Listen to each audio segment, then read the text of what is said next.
স্বাদে গন্ধে অনন্য বাংলাদেশের ইলিশ। পদ্মার ইলিশ হলে তো কথাই নেই। সেই ইলিশের এখন ভরা মৌসুম চলছে।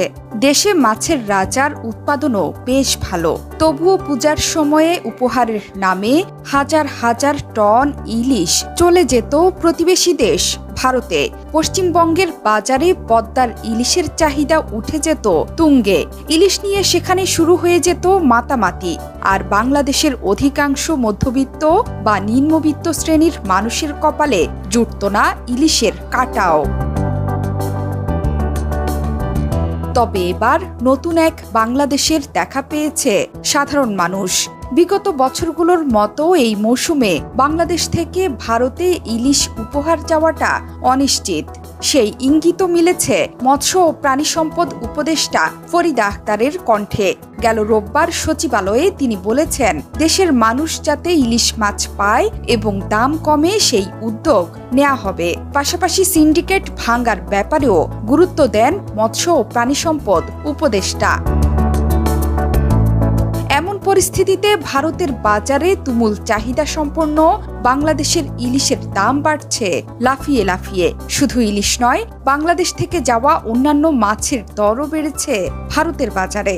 এক প্রতিবেদনে এই তথ্য জানিয়েছে দেশটির গণমাধ্যম এনডিটিভি। প্রতিবেদনে বলা হয়েছে, কলকাতার জনপ্রিয় মাছের বাজারগুলো চলতি বর্ষায় বেস্ট সেলার পদ্মা নদীর ইলিশের সংকট পড়েছে। ইলিশ বাংলাদেশের জাতীয় মাছ হলেও পশ্চিমবঙ্গ এবং ভারতের উত্তর পূর্ব অংশের মানুষের কাছে খাবারের তালিকায় এটি হট ফেভারিট। এনডিটিভি বলছে, বাংলাদেশ থেকে আমদানি হওয়া ইলিশের সিংহভাগই পেয়ে থাকে পশ্চিমবঙ্গ।